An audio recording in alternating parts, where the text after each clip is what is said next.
welcome to episode 3 of this very special series with Sebastian Hilbert. We are exploring the wellness client Autopilot. Last month, Sebastian, you spoke about client attraction language. And so now that we have our possible prospective clients intrigued, we're speaking to them in a way that really resonates with their whole bodies, with their hearts. It's time to possibly start delivering them some further value and some further insights in a way to maybe further pique their interest and maybe their wallets, right? Let's be real. So really looking forward to building on that and to the kind of third step to this juicy process that you walk us through. So I'll hand it over to you. Thank you, Kiki. Awesome to be with you again. And I was just realizing that where this actually sits today's session, which is called Model Your Wellness Business.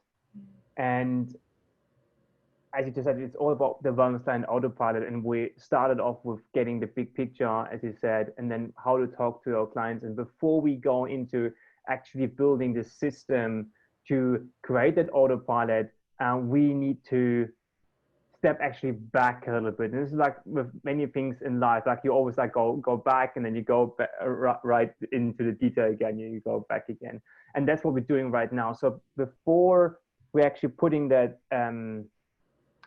Autopilot in place, we also need to get clearer on what is it that we are selling and what is the process that we want to bring to our clients. And most of the time, we just kind of organically, naturally do what we do because, we're just good at it. And, most practitioners and experts there are. But the problem with that is if we want to really show the value of that, we need to be really clear on what's the actual process that we're going through and then enable people to visualize that.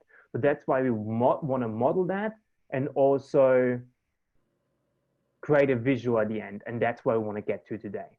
Sounds good? Amazing. Let's do it. Okay, I'm going to share my screen. We're back to the iPad. And everyone will see my beautiful drawings. I like it, most interactive. So there we go. Here we are, model your wellness business and stop selling time for money. So this is the biggest outcome I find with that. So if you're a practitioner doing one-on-one sessions, basically selling time for money, there's a few problems that come with that. And I really want to spend a couple minutes on explaining this because that is what I've seen as one of the biggest transformations in businesses is first the language that we went through and really getting clear on how to communicate the value, but then also having this model of what you do to just not only make more money, but also make a bigger impact. Now, what happens, and you may notice as well, Kiki, what happens when you when someone comes to you and they say they have some kind of problem that you can solve, right? They say, what would that be for you as a professional? So it would actually be an obsession with food that is either under eating or overeating, but like they're super in their head with food and they need to come back to their gut hunger. Okay, perfect. So they have some kind of dysfunctional, let's say, relationship with food. Yeah. Totally. Okay. Yeah. So they come to you and say like this is what's happening, and you identify this as a problem. Now you say, well, look, what we do, you come once a week. We have a 1-hour session with each other. The session costs you whatever price it is, $50, $100, $200, and we work on this problem together. And you build a relationship like, yeah, I want to do this. Now, what happens most of the time, and you tell me if you had that before, is like they come to you and you estimate maybe you need 10 sessions to really resolve the issue that they're having. Now, often after 4 to 5 sessions, things get better already, sometimes even earlier, right? So then what happens then? Very often practitioners see that all of a sudden other things become a higher priority, right? If something gets already a bit better, like I had back pain, right? I went to osteopath. It got a bit better, and all of a sudden, other things like sports or I want to do something with my partner comes in the way, and I stop coming. But you as a practitioner, you know to actually get really rid of it and have the transformational impact.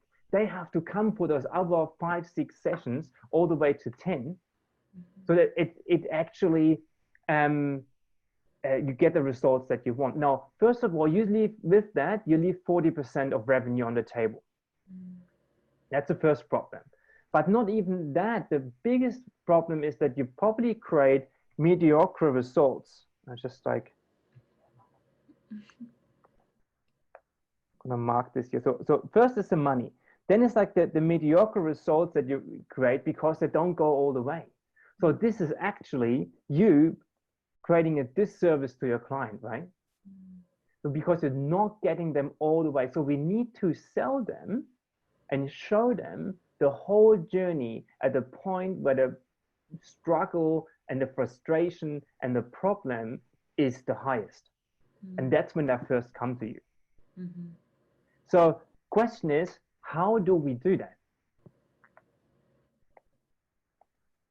So the solution, in my opinion, to do that is to have products or programs.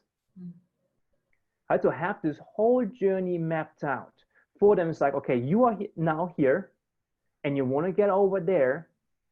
This is what we have to go through. And explain that to them so it makes sense. And then getting them, therefore, to commit to the whole journey at that point. Does that make sense, Kiki? Totally, it makes sense. Awesome. So let's go. So here's an example, for instance, right? Here's our wellnesspreneur growth model. But you can see, like, this is here we have our 3 steps basically, right? So I have, first you need to connect with your audience, then you need to automate the journey that you want to put them on, and then you need to focus on the conversion and how to convert someone that is through that journey at some stage. And for these 3 steps, we say, okay, the connection you do through these 3 sub-steps, so these 3 accelerators, we call them. And automation you do through those. And if you get the connection right, and I'm running through this now a bit quickly because I don't have too much time, but if you create the right connection with these 3 accelerators, you will feel fulfilled. And if you create that automation, you will get the fun and flow back in your business. And if you have the conversion, properly made out in your sales and your onboarding and so on, you will actually create the freedom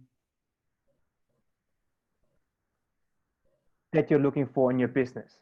And all of that is focused on growth. Now,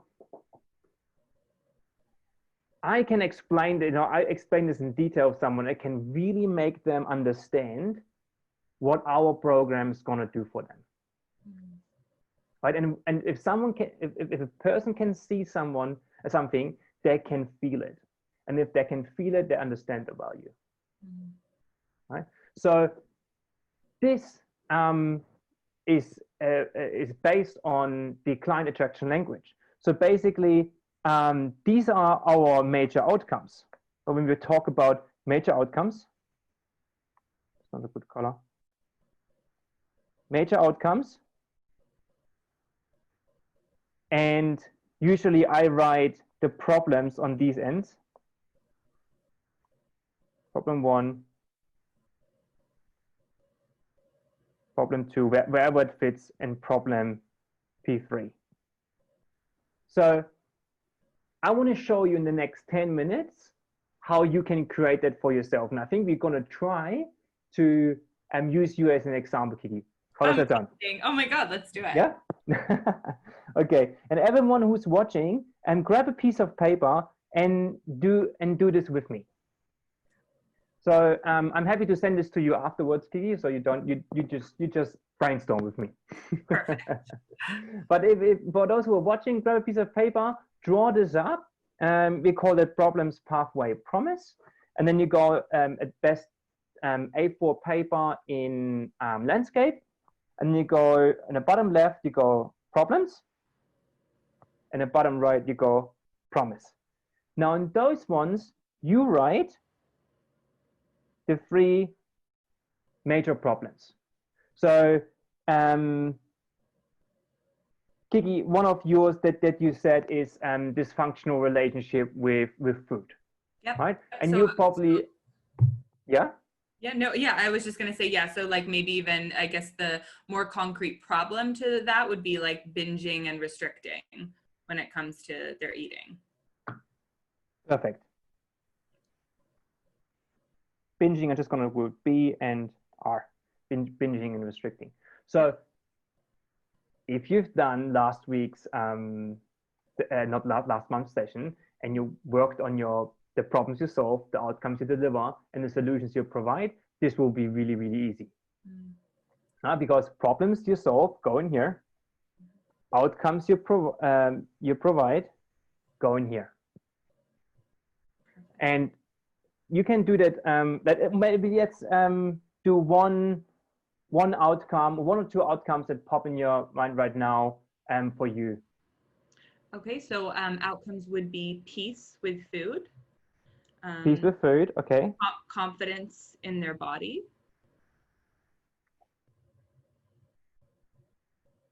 Yeah. And a renewed sense of energy because they're now Nice. fueling their bodies with only exactly what they need. So a renewed sense of energy, both physically and spiritually. Nice, perfect. Okay, good. So you can see that. So now you have that, right? So if someone first approaches you, when you talk to them, you ask them different questions, that usually will come out in whatever way they express it. And usually we also often suggest when we come to that in further sessions in our series, is like how you actually extract that from them, so that tell you exactly what you need to hear, right? So that they can, sell themselves in a way. Exactly, right? Sell themselves, basically, yeah. So now, if you've done that, so you've got your problems, you got your promise. Now let's go to what are the 3 major steps that you go through to get someone from over here to over here. What's usually the very first thing you need to do with them? Well, I actually right now, and the only way that I ever work with people is actually through programs. So I have a series. But I mean, in terms of like, I guess the pathway within that program, one is mindset and kind of figuring out where their limiting beliefs are, like where they were, they took on these conditions, and the conditions or the limiting beliefs around food, like for instance, I have to finish everything on my plate, or I'm good if I eat a lot, or I'm good if I don't eat a lot. So it's the mindset thing. And then once we have that, then we can start to change those beliefs and to start to find their own internal boundaries so that they don't need to take external diet information. They can actually trust the wisdom of their bodies. So it's establishing and helping them find internal boundaries when it comes to food. And then I guess the third step would really be around confidence in themselves, exactly how they are. So really reestablishing and reaffirming that they're already completely perfect, and releasing any perfectionistic tendencies so that they can have total confidence and self-compassion for where they're at exactly in the moment, so that moving forward and they can continue to achieve their goals and to better themselves, but from a place of peace and ease rather than from struggle and shame and guilt. Awesome. Awesome. So you can see like you already have, worked it out because you already had a program. You obviously worked it out for you quite well, right? And I always find it so wonderful. And when was it? 2 days ago, I talked to a potential new client of mine, and she said like it's so easy for you to talk about what you do, right? And this is now really great. That's where we usually jump in really really quickly, and we can really elaborate on that.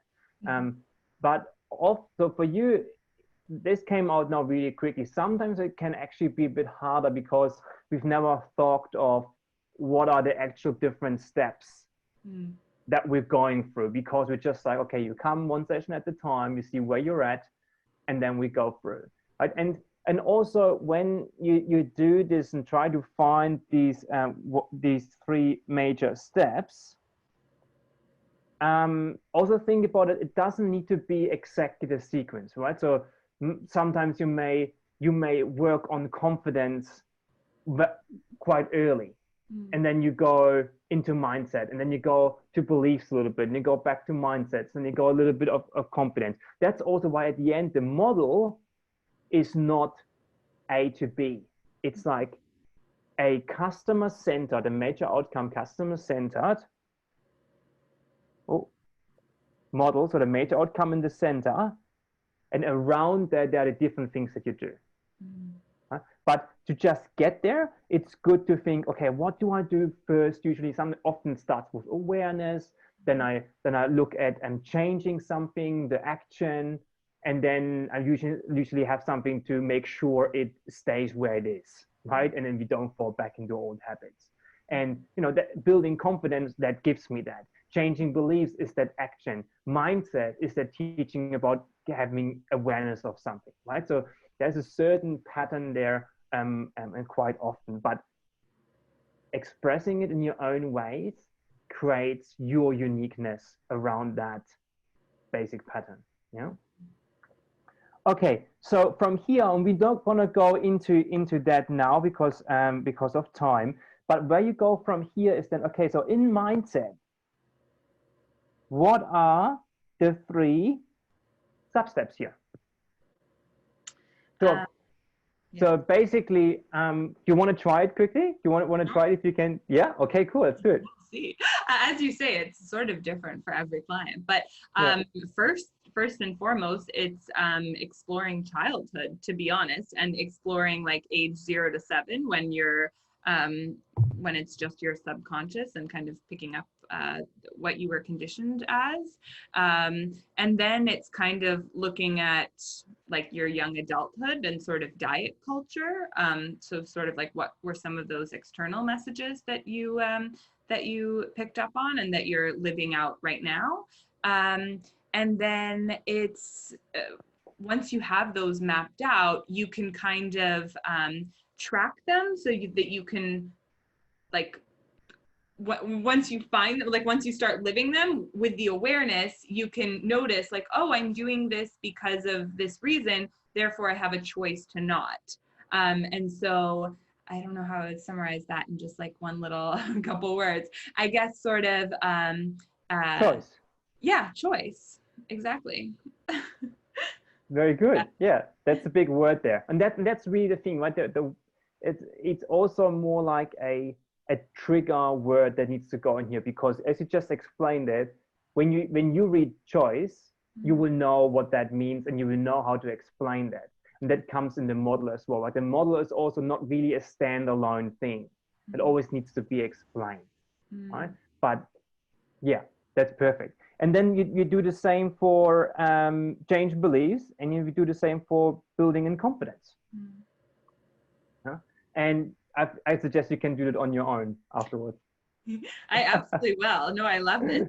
This would also just be a very easy way to just have the blueprint for even when you're speaking with prospective clients, just to make sure that you're hitting all aspects, because I find that sometimes when you're on sales calls, like they might see something just through like a tunnel vision, and you can provide, you know, you can ask the questions and provide that kind of building of the vision of the A to B. But sometimes you just naturally miss out pieces that you're going to help them get there with, because they're not even aware of it, right? Because they have blinders on. So having this as a reference even during a sales call can actually make sure that you're helping to build that whole holistic picture for them, not necessarily just what their goal is, because oftentimes they don't know that they should actually maybe have a few other goals in mind. Exactly. So. Perfect. That's exactly right. Yeah, perfect. And you know what that does? That shows that that you know what you're doing, that you're expert and professional, and the value you provide is there. Because if I see that as a potential client, I'm just like, wow. If I go through all these steps, I know 100% that what I'm struggling with, all these problems, will actually get me to the promises that you're making here. Right? So now to bring this together in a model, and you're like, this is one of my favorite drawings on the iPad. You get your model together. Right? That's how I literally work with my client, and it's lots of fun actually. But what you can do now here, you basically go back and forth, right? So you go major steps, mindset, beliefs, and let's say confidence, and you say, okay, so these are my 3 major steps. So mindset, beliefs, and confidence. And then simply your 3 sub-steps to each go in here. They become your accelerators to actually achieve those things under mindset, beliefs, and confidence. And now you go, okay, so what's a major outcome? And you can go to your client attraction language. You can go back to that and say, okay, now what's that outcome around when we change the mindset, when we work on mindset? That's outcome number 1.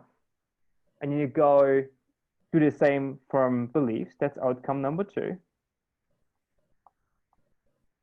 And you go over here. That's outcome number 3.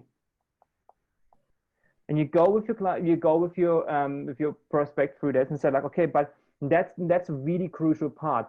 Now these 3 steps you have to go through, because otherwise you're always going to have problem number 1. And you can even relate that back to confidence. If you don't have the confidence, but only mindset and beliefs, well, you always struggle with that. If you only work on confidence, beliefs, but you don't change your mindset, you're always going to struggle with problem number 2. And if you work on your mindset and confidence, but don't change your beliefs, you're always going to struggle with problem number 3. Now, what that does is you make really clear you've got to go through that whole thing. Otherwise, you're not going to get there where you want to be. Right? And then you go, your major outcome usually sits in the middle.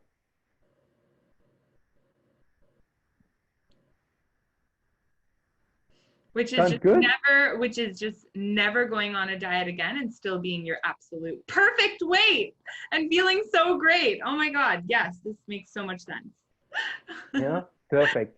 So, and then obviously the cool thing is, once you have that drawn out simply as, almost crudely as I've done it here, you can then work on it a little bit with like the change the words a little bit, or to find the right words, and you can play with that a little bit. And once it sits, you take a photograph of that, and you get a designer on Fiverr or Upwork or wherever you want to go. You pay $20, and you get a beautiful model like this sent back to you, which then actually looks professional again. Yeah. Amazing. Are there any questions from you, Kiki, or? is that growth, is that model that you know, have beautifully professionally done, is that something that you would actually share with prospective clients free, or is that more so like a tool for you to use when you're, you know, creating your Facebook lives and, you know what I mean, speaking with clients and stuff like that? Like, is that a blueprint, or is that actually something you'd suggest making available for people? Like Yeah, so visual. there's basically two places where I use that. First, I use it as a little intrigue. Mm-hmm. So I may have it on my featured Facebook pictures. Yep. If you go on my Facebook profile, you will see one of my featured pictures is that model. And if you click on that model, it will say something like, oh, this is our entrepreneur growth model. If you want to know more about it, go here. Mm.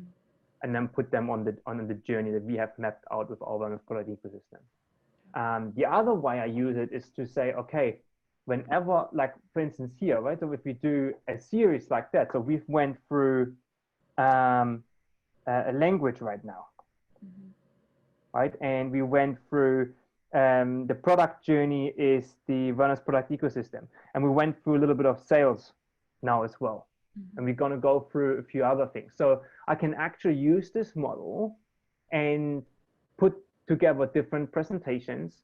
I can go on a network meeting and do my 10-minute presentation, as you often see it, and pick one of these. And can go deep dive into any of these steps. But because I use the model, I can share as much value as I want and dive as deeply as I want in any of these steps, because I always say, well, look, this is the whole pathway. Today, we're going to do a little bit of that. But if you really want to make some change in your life, let's come to me personally and we talk about how we implement that all for you. I love that. That really takes the pressure off when you're sharing content, when you're talking about things, because I even struggle with that of not of worrying that I'm getting too deep or too minute on something, and people will miss the whole bigger picture of like the whole holistic offering. So I think by having this and by like clarifying that, like, hey, look, like I'm you know, honing in on this subset at the moment, but this is all of my brilliance. It's like a really nice kind of protection for you. So this is really valuable. Thank you. Yeah. And you see, it's like now, I like how you use the word protection. It's a bit of like a shield as well, that model. So yeah, that's You right. really It's thought about this, protective. didn't Yeah, you? yeah. It's all in there. It's all in there. Amazing. Well, Sebastian, I'm so looking forward to more. I always learn so much, and I'm going to do this properly as soon as we get off this call. So thank you so much. I can't wait until next month. Fantastic. Me too, Kiki. Thank you so much for having me again.